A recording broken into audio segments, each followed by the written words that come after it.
Thank you so much, and we will get started. So, good evening. Once again, this is Katrina Boyer with the Pennsylvania Department of Banking and Securities, and I'm presenting to you today for Midweek Money Matters, making your nest egg last after you retire. So we're going to be breaking today's session down into really 4 different parts. The first part will be evaluating the different income sources we have, making sure that we're aware of everything that's coming in.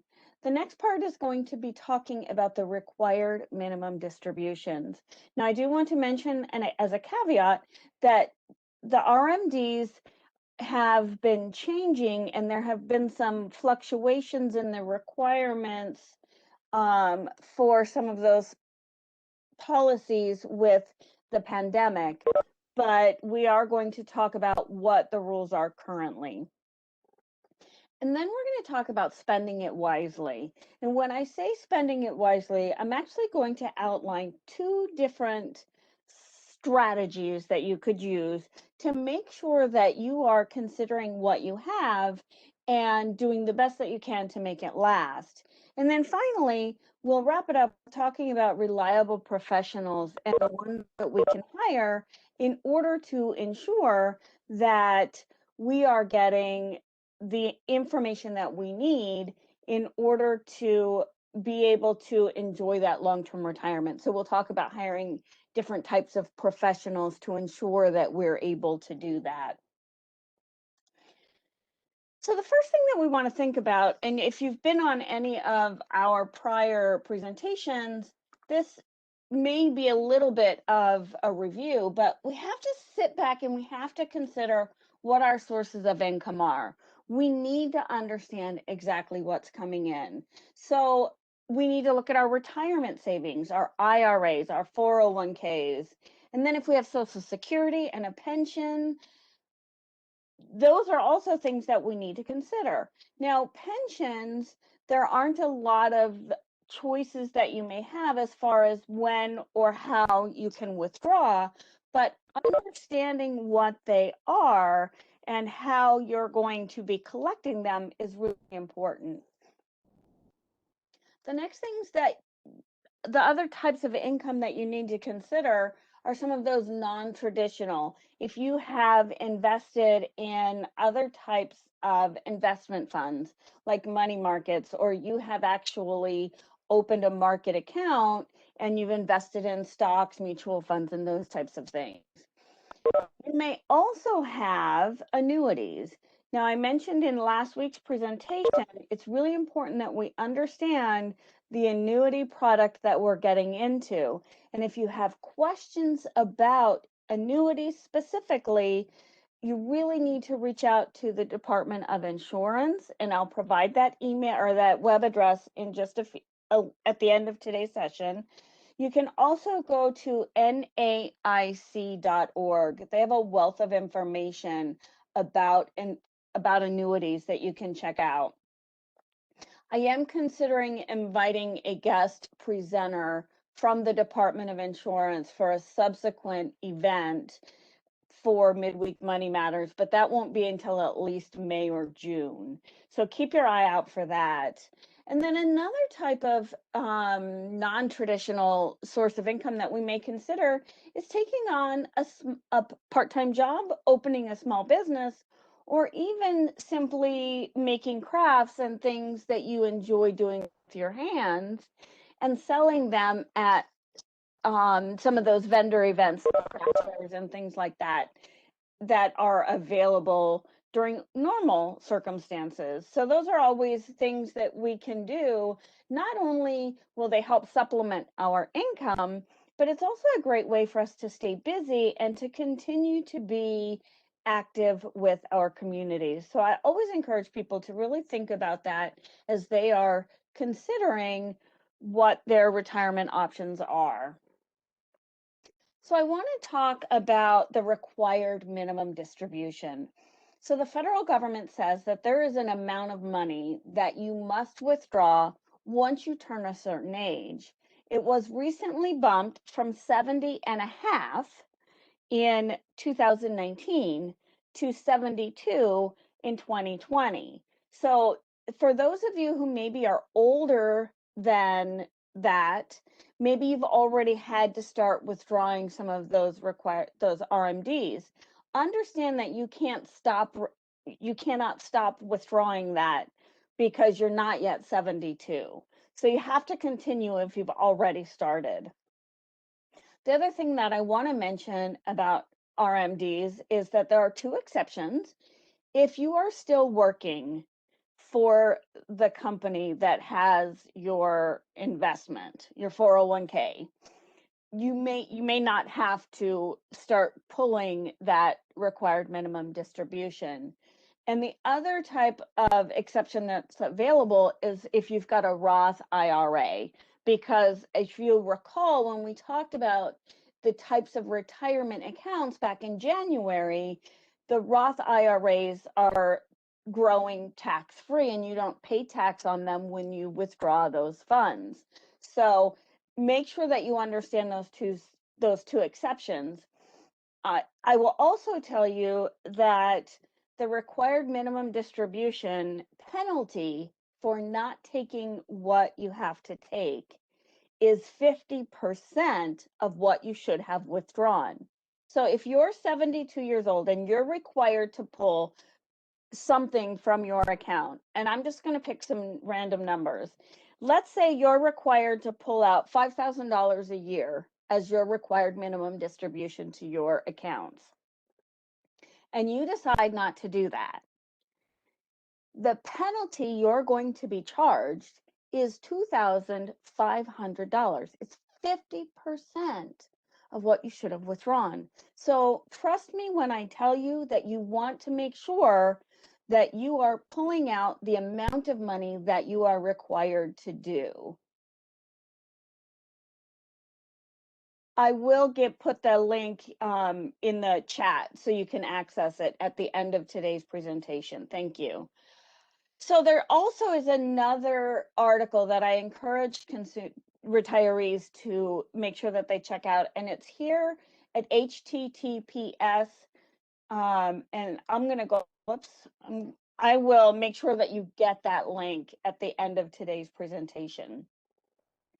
So now I want to talk about how can we spend down what we've saved without running out of money, because that's the big sort of this balance that we have to have, isn't it? We want to make sure that we're not suffering with not spending the money that we've saved for retirement. But we also have to have this balance that we don't spend it all in our first 3 or 4 years of retirement, and then suddenly we're dependent solely on Social Security to make ends meet. So it's important that we take that into consideration. Now, there's a really good rule of thumb that if you start to look for a spend down rate, there's a really good rule of thumb that says to start with 4%, unless your investment accounts are not paying at least 4%. Now, for any investments that I've seen, any market graphs are consistently paying significantly over that 4%. So it's important that you understand what that 4% is. So like I said, that's a really good starting point. And then you can actually adjust that from year to year based on inflation. You can adjust it based on what your investments are performing. If you've got investments, and let's say you were looking to pull investments in March or April of 2020. Well, the markets were really down. Remember when COVID first hit and we had the big downturns in the market? To withdraw money during that time could have been a real challenge. So you want to make sure that if you have the ability to adjust those investments to adjust your withdrawals based on how they're performing, it's another really good idea. But you want to remember that you don't want to spend more than those accounts are earning, because if you do that, you may find yourself having outlived the money that you have saved. And that's a problem that none of us want to have to face in our much older age, right? So make sure that you kind of think about that. And in another later slide, I've got another website that you can kind of go in and play with. They have a spend down calculator, and you can punch in the numbers and you can see what happens if you decide to spend 6% of what you have in your retirement accounts, and see how long it takes until you may run out of money. And so that can be a really good way for us to really understand that if we're not careful, we can end up spending more than we have available to us in the long term. But now I want to talk about this really cool way, this really cool strategy that I have found to be incredibly fascinating. And because I'm a visual person, I really broke it down into quite a few different slides. So it's called the bucket strategy, and it's a way for us to look at our long-term investments in sort of this three bucket way.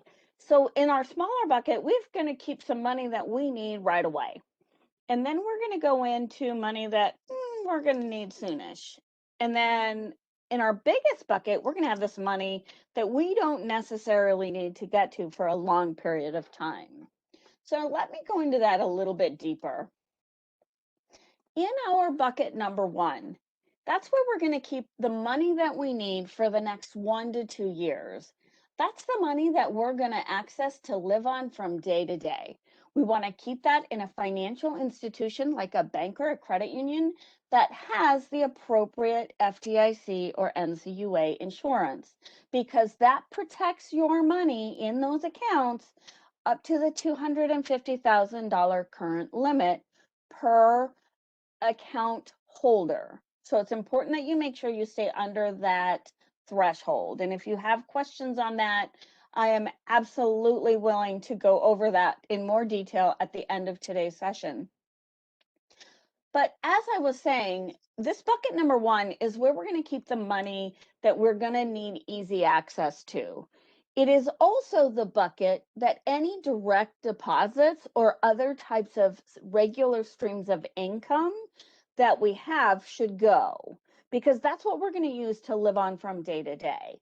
And we're going to keep it in the accounts that are safest, but we need to understand that we're not going to be earning a whole lot of interest on them.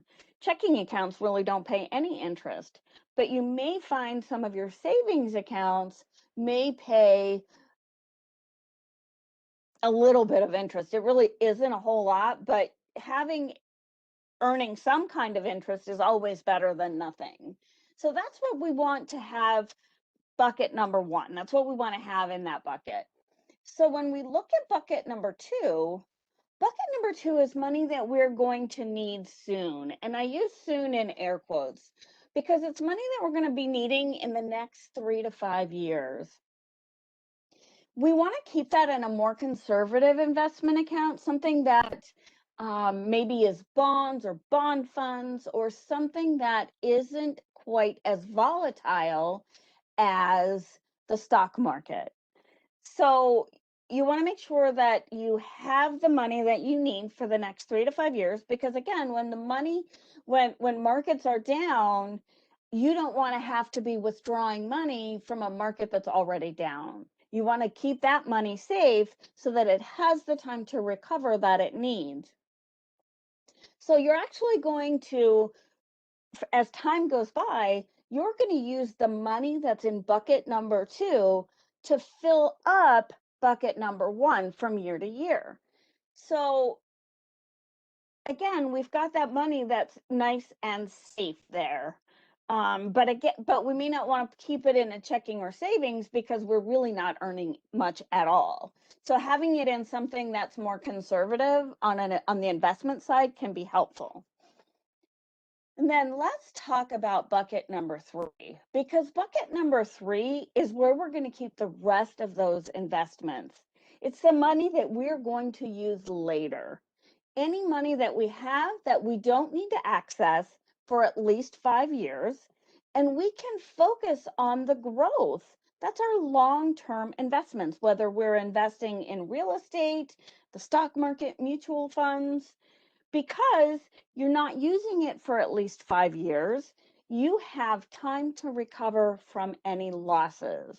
So if you were living on the bucket strategy in 2020 when the market went low, if you've seen, the market has kind of recovered completely from when it tumbled in this time last year. So that money has had time to recover, and you don't have to worry about trying to pull money from an investment account that's already experienced significant loss. So you want to keep that money safe. So we use that biggest bucket for that money that we're not going to be using for a long period of time. So we have the ability to continue to grow. And if you've been on some of my other presentations, we've talked about the fact that historically, year over year, when we look at market graphs, there's an average of 8 to 9% that our investments are earning year over year. Now, of course, we have those ebbs and flows. When the housing market happened in 2008 and years before, we've seen those big dips, but we always see it come back. And that's why we have the money that we don't need for at least 5 years in that account, in that bucket. So if we kind of put it all together, it's sort of this cyclical round and round thing where we're constantly transferring money from the previous bucket into the next bucket so that we're prepared with the money that we need for our regular living expenses. So again, we've got that small bucket. That's the money we need over the next couple of years. That's where we're going to have the money that we can spend, we can have fun with, if we're planning a vacation, those types of things. That's where we're going to get that money. And then we've got that 3 to 5 years where we're keeping that money nice and safe, but still earning the best return on our investment that we can. And then that big bucket is where we keep most of our long-term investments.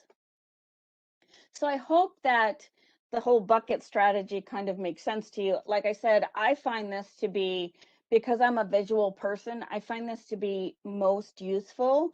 And I feel like when I get ready to retire, I'm certainly going to be one that uses this type of strategy. So I had mentioned that we had, for the 4% strategy, there is a website that you can go to. It's aier.org. And if you type in their search window, retirement withdrawal calculator, it actually brings up a form where you can punch in the values of your investment accounts, and you can actually change those withdrawal, the spend down rates from 4% to 6%, and you can see the differences. Or if you want to try to live on less, how much longer will that help your retirement to last? So I hope that you'll take advantage of that. I've had some difficulty off and on getting into that website. So if you're having difficulty with it, you can actually just type in retirement withdrawal calculator, and there are some other reputable websites that have those calculators. And then, because we talked about required minimum distributions, I want to encourage you to go to irs.gov and learn about the specific guidance that is offered regarding paying taxes with the retirement accounts that you have, paying taxes on those, and the required minimum distribution. So I would definitely encourage you to check that out as well. So let's talk about where we can go to get good advice as we get older, because having that strong support system can be really important, and getting them in place when we're younger so that we can build that trust is critical. So understand that a financial advisor or a counselor can help you to execute your financial plan, but they may or may not be a fiduciary. A fiduciary is someone who is obligated by law to look out for what is in your financial best interest. And they're really good at helping you to protect your assets. Hiring an attorney is another really important part of that team that you want to hire. They can help you with estate planning and making sure that you are utilizing the assets that you have, but keeping in mind what you may want to leave for your loved ones in the best tax efficient manner that you can. So that's something that we want to make sure that we have hired for our team. Now, I mentioned in the last slide the importance of a fiduciary. So as I said, a person who has a fiduciary duty is obligated to act in your best interest. Your doctor, your attorney, and your CPAs, those public accountants, are always obligated to do what's right for you, for your health and your financial best interest. Professionals who are insurance representatives and financial services representatives may or may not be a fiduciary. So it's important to ask that question and know that the professional that you're working with is required to give you an honest answer. And you can request it in writing. Just ask that professional, that financial services person or that insurance representative, hey, are you a fiduciary? Do you have a fiduciary duty to take care of my finances in a way that's appropriate for me? And also, can I have that in writing? That goes a really long way in making sure that the information you're getting is accurate. So if you've been on our presentations before, you can go to BrokerCheck at FINRA, or it's brokercheck.finra.org, and you can investigate information about the financial professional that you're considering.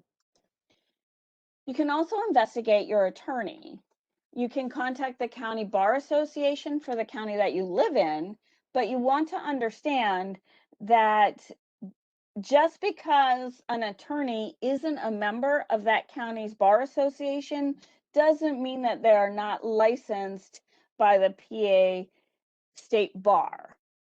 The association is just an organization that attorneys choose to participate in.